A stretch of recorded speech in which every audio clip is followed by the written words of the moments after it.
Well, welcome back to Mostly Hairless Apes. King Donnie Johnny, the king of the MAGAs, has done it.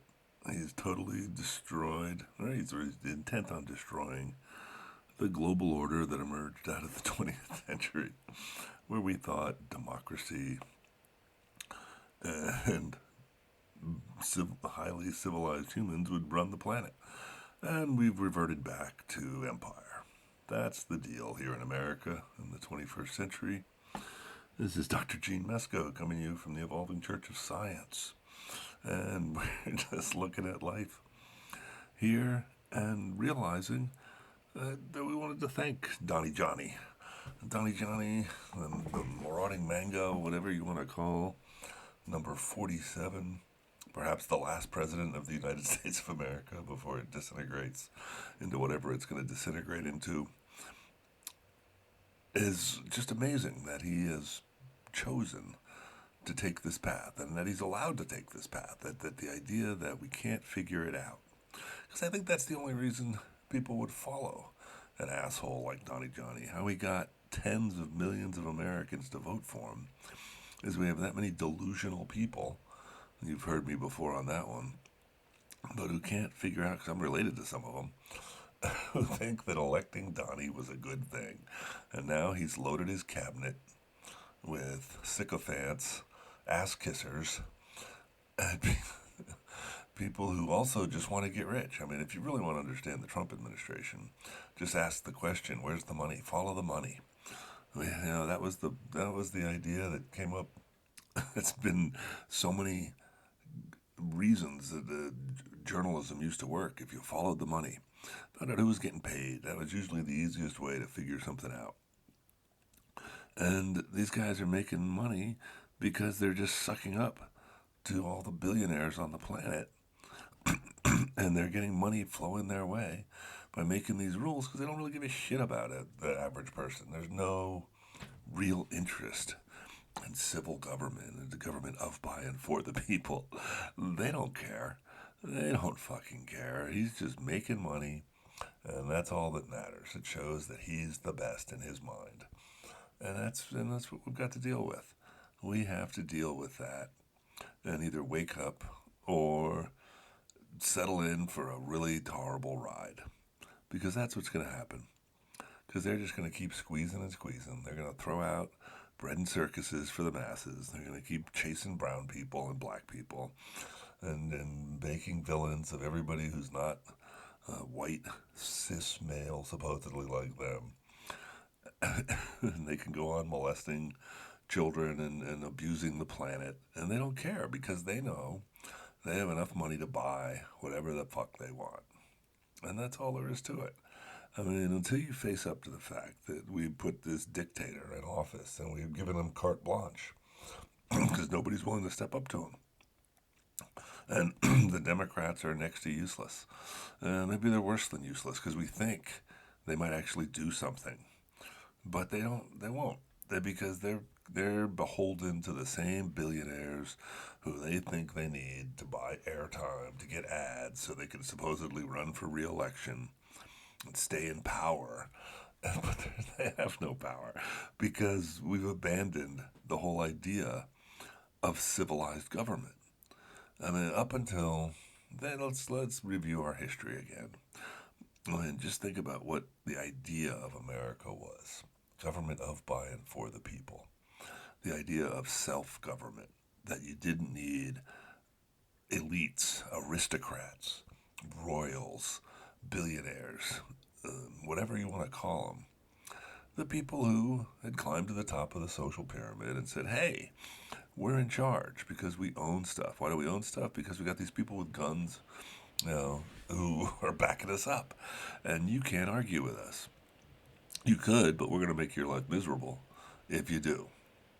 Because we hold the power. Because that was the source of government for thousands and thousands of years. Ultimately, government evolved just like in pecking order in biological species.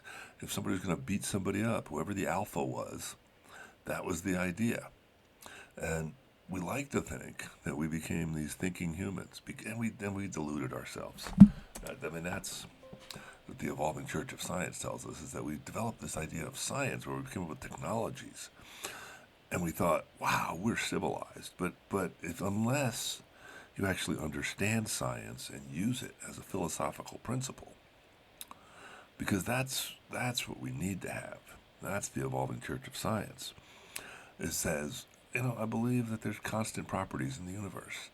That because there are constant properties, if we can understand those and we can manipulate them, we can make technologies that make our life easier, that allow us to stay alive and survive, and then we can make choices. And what kind of choices would we make? We can make choices that just make us richer, which is the Donnie Johnny route. Or we could say, wait a minute, maybe we should balance it out. Maybe we should bring the whole group along. Maybe we should push from the bottom as opposed from pulling from the top. And that's one political metaphor I've had in my head for years, is the push me, pull you. The idea that we've got this distribution curve, if you know your statistics, and we've got this distribution curve among the population for whatever properties you want to describe. There's highs and lows, and we're stronger. And you either accept that the group is more important, or that the individual is more important. That's the essence of civilization. You can't have a civilization unless you say, oh, wait a minute, I have to keep the group going. But the group has gotten so big, 8 billion strong plus, that somebody at the top can say, you know what, we really don't need the whole group. We just need some of us. I just need enough people to keep the lights turned on and to run the technology that I want, and distribute enough wealth among that group at the top, and we can lord it over everybody else, make them do what we want, because we have the power to do that. We control the reins of power. We control the commerce. We control the industry. And the only way to stop it is to say no. We have to step up and say no. That's the times we live in. We have to get off our fat, lazy American asses and step up and say, no, that's enough. And the way you do it, if you want to take the Gandhi MLK route of nonviolent action, then we just have to make their life miserable. We have to say, no, you're not going to get to sit on top of the pyramid anymore. You know why? Because the pyramid is only sustained by the efforts of all the professionals down underneath it. All the people who turn the lights on, who make the electricity, as my son-in-law likes to say, who drive the ships and the boats and the planes and the trains and distribute everything to all these people, and who educate more people, and who go into the lab and make new stuff so that we can have new products to sell, and ideally to have a goal. And that would be the best thing. Because if you really boil down science, is answering questions. And if you want to answer the question of where do we go from here, which should be the driving force of any government, because the government, after they've taken care of things, the reason we get together as a group, the reason we're social primates, the evolving social primates, is because somewhere in the past, the selective pressure that was applied to communicating and cooperation outweighed the advantages of competition. For tens of thousands of years, we, mostly hairless apes, competed against each other in our small groups. We had our hunter-gatherer bands, and we sat around in our probably groups of a few hundred people, as the sociologists tell us. And within those groups, the group was most important. We took care of each other. We took care of the old, we took care of the sick, we took care of the babies, and everybody contributed as much as they could to the group. And those groups succeeded, and they outcompeted the other groups, because that's all evolution says. If you've got organisms trying to stay alive and reproduce, ultimately it boils down to how many resources you can get. And so we've said, well, we're going to get resources. And that's the animalistic fact of life from biology. But I like to think that we actually could live up to our name of Homo sapiens, of wise humans. The group Homo, the hominids, goes back to Homo erectus, Homo habilis. And it talks about the same, almost the same, in case you haven't figured that one out yet from the Latin. Homo sapiens because we're the thinking humans. We're the humans who diverged from the other humans, from Homo Neanderthals. And we said, yeah, we're obviously competition is out there. We still have to compete for things, but cooperating is the better way. If we can cooperate, we can trade, we can all get more because you can do something, you can become specialized. But you can only become specialized if you actually learn something useful. But what we've allowed to develop and evolve in our society is people whose only specialization is how to manipulate other people. That's really what capitalism is. Think about what capitalism is. We didn't have capitalism till the last 500 years or so because it went with imperialism, which went along with monotheism. We created these empires because we'd been competing, and we've had empires for ages, and we had money. We were trading things, and the money always worked as long as the empire stood behind it. But what happens with an empire?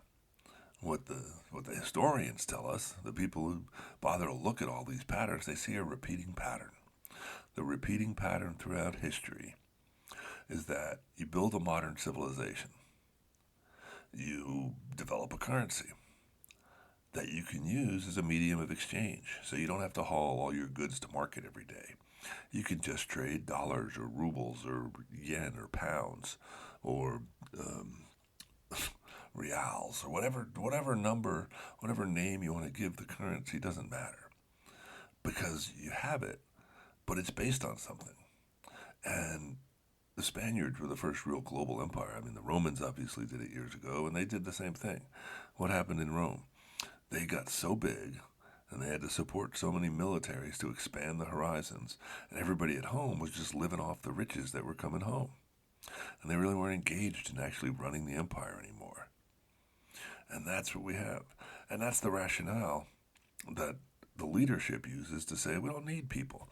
We don't have to worry about taking care of everybody because in reality, a lot of them aren't useful. Because we need our soldiers to defend the borders. We need our manufacturers to make whatever we want. But anybody who's living off ownership, who's living off the wealth, is really not worth it. And once you start making that scale, once you start saying there are people who aren't worth it, well, then they're going to start getting filtered. They're going to start getting sloughed off. And who's going to get sloughed off first is the lowest level earners. And the lowest level earners, though, are the ones who are grinding. They're on the periphery of the economy. The people who are running small businesses and making stuff work. And they're running out. That's actually happening in Russia right now. They're so caught up in their war, trying to expand their empire in the Ukraine, that they've been pulling everybody out and giving everybody money to go to the front and battle those evil Ukrainians. And they're taking their land back, according to them, as their message. But what does it mean is that there's nobody left at home. And the small businesses are closing. And there's a few big state enterprises left, but they're just funneling it into the military. And what's going to happen when they lose to the technology? Because they're losing right now. And they're going to lose. Because they're going to collapse. Because you can never expand too far. The only way to keep an empire going, by definition, is sustainability. Sustainability ultimately depends on distribution of resources.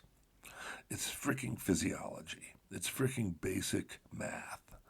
It's a network of supply and demand that says, hey, we need to grow enough food and build enough stuff for everybody to have enough to work with to stay alive. And the question becomes, what are they producing? Are they actually contributing to the economy and making the system work? And what have we created? We've created this marvelous surplus because we were the last ones left after all the other empires crumbled. So let's go back to Spain and all those guys. And we built a global empire. The Romans collapsed into the Dark Ages in Europe, and then enough science and tech came about for the Portuguese and the Spanish to navigate the world. They did the first circumnavigation, Magellan and all those guys. And what did they do? They ran into people everywhere who had resources that they could say, wow, we could trade something that's useful. There's a fun little historical story about a ship called the HMS Dolphin when the British took over after the Spaniards collapsed. The British had landed on Tahiti, and they found out that the locals really lacked mineral resources. And they didn't want gold or silver, but they wanted iron. And the sailors started trading iron because they could with the natives. And the natives were willing to put out lots of stuff that the sailors wanted. You could use your imagination there. What do sailors want from a lot of local island women in Polynesia? And they were trading iron to the point where they were disassembling their ship. And luckily, the officers caught it in time, but they would have dismantled their ship and not been able to make it back to England if they didn't stop that process. Because people will trade stuff, and values matter. Values change in any society. You trade for what you need, you work with what you got. But if you've got an excess, it's easy to get careless. And that's what empires do. They get so big, they get inefficient because they have to build bureaucracies. They have to build so many things and have so many people in charge that those sailors in Tahiti weren't thinking about the king and country. They were just thinking about getting their dicks wet. And that allowed them to start dismantling their ship. HMS Dolphin, look it up. But the idea here is that when people have the idea of wealth, they think they're owed something. And wealth becomes its own end game. And that's the problem. If you don't get up every day with a work ethic, if you don't get up every day and say, oh, I got to go do something, then stuff degrades. And ultimately, it's going to degrade all around you. The only way we maintain a modern standard of living is by having everybody contribute. It's the only way it's sustainable. And if you're not willing to get out there and grind every day, then it doesn't work. And that's where we are right now. That's the problem with welfare. Welfare should be workfare. Some of the Republicans knew that. Some of the old Republicans knew that. That's where the Republicans screwed up. And the incentive for welfare there in America, let's jump to the American empire and think about where we went off the rails. Because what did we do? We rode the train. We hopped on the boat of modernization. We rode the Industrial Revolution into the 20th century. And we got caught up in all those European wars. So we had this wonderful new democratic government because everybody could make their own way. We had enough resources, and read resources here as land, because ultimately that's what's needed. If we want to build a new civilization, here's how we're going to do it. We're going to have to build a civilization where everybody takes care of their own. We have to make the microscopic build up to the macroscopic. That's the essence of the situation. I've realized this teaching anatomy and physiology. Students come in and they want to help out people. Oh, they want to help. Jesus said to help. So we're going to help people out. We're going to help treat them with medicine. But when you tell them, how do these medicines work? How do these diseases work? And you need to make them understand DNA and cell biology and proteins and molecules and say, this is how it works. This is the fucking machinery of life. And all we're doing medically is manipulating this machinery. And guess what? The machines break down over time. And if you don't take care of them, they stop working. But they're amazed by that. They don't want to work that hard to try to understand how this stuff works. They just want to take magic pills and take magic injections and be happy. And it doesn't fucking work. It does not work to maintain a civilization if you don't get up every day and grind.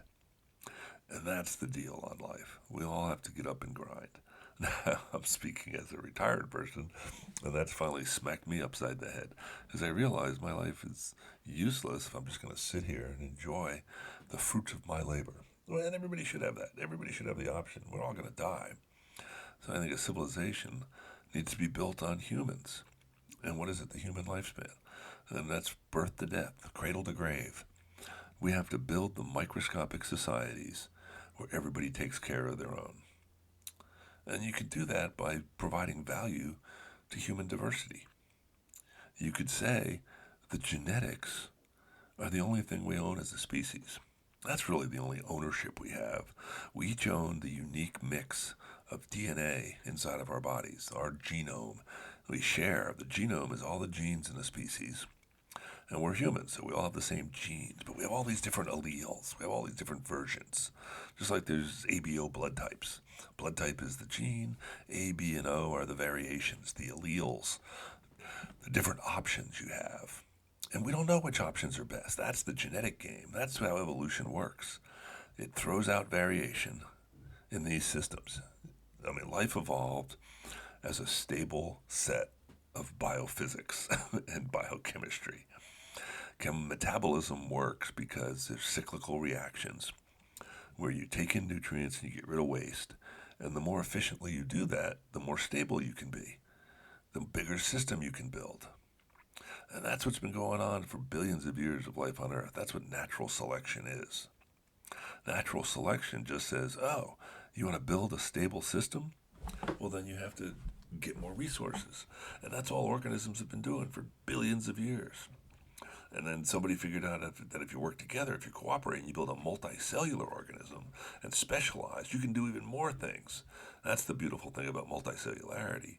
Bacteria have lots of specializations. Bacteria have so many specializations that are different, but they're all single cells because they don't work together. They can't coordinate things. But that's what humans can do. Because eventually, somewhere along the evolutionary path, we came up with an additional mechanism for stability. We came up with brains. And brains say, hey, we can take these ideas, we can acknowledge hunger and libido and all these things that drive natural selection, all these feelings and emotions that we have and that other animals have. And they have been successful in keeping different species along. But then we came up with new ideas. That's what humans have been doing. We came up with tools that we could use. We could manipulate the environment into making all sorts of novel functions. And we could build bigger civilizations. We could provide more food. We could do agriculture. And we could domesticate different crops and animals. And we could provide food for lots of people, and they could specialize, and they could become metalsmiths and engineers and artisans. And we could make all this stuff, and we could trade it, and we could make life better. But then we ran into competition. There was always a shortage of resources. So we started trading with other people, or we fought with them. And that was always the balance. That's the pendulum of life. What's the competition? What's the cooperation? And the competition, unfortunately, requires you to direct a lot of your resources away from building things like bridges and homes and farming. And it causes you to put resources into defense, into building weapons, ways to kill your enemies, ways to conquer your enemies. If you're going to use those resources, you're not going to have them available for other things. You're going to be able to do less cooperation because you're too caught up doing competition. And it just seems to me that the only logical way forward there is to say, we need, what do we need to compete about? We all have this territory. And guess what? People only go after more territory because they can. And so we have to redefine this whole ownership thing. We have to throw out this idea of capitalism that is currently killing us and choking us because it's predatory. It's built on the fact that I can own more than I need. And it's not communism, it's not socialism. Those obviously are triggers that are going to get us in trouble socially. But what we do need to accept are limits. Because that's what drives the game. Physics and chemistry are realities of life. You can only run a reaction so fast in the chemical lab. There's only so much energy available in a given amount of oil or sunlight, and that energy limits the processes. It's what drives metabolism in biological organisms. When you use ATP for something, there's only 7.3 kilocalories per mole of energy available in an ATP molecule, or a mole of ATP. And Avogadro's number there. But the only reason you can do that is because it works. And it works, but it's a limit. And you have to acknowledge those limits.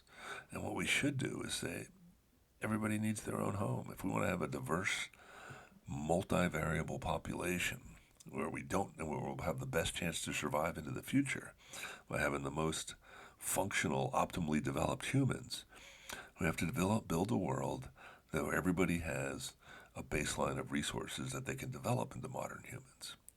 And not say, because these humans haven't developed it that far yet, they haven't built up into what we need in the modern world, we can just kill them or we can just pollute the world, and they don't care if they choke on our pollution. They don't care if we ruin their ecosystem. As long as I have my penthouse with my gold-plated toilet, fuck everybody else. And that's what Donnie Johnny's trying to tell us. And that's why the billionaires are so happy with them, because they've all got their stuff. And as long as we think that that's okay, as long as we think it's okay that some people can suck up more resources than what thousands of people could sustain themselves on, we're going to have a fucked up planet. And so either grab a gun and start shooting, or figure out how to work together and take care of each other. This is Dr. Gene Muska signing off for Mostly Hairless Apes.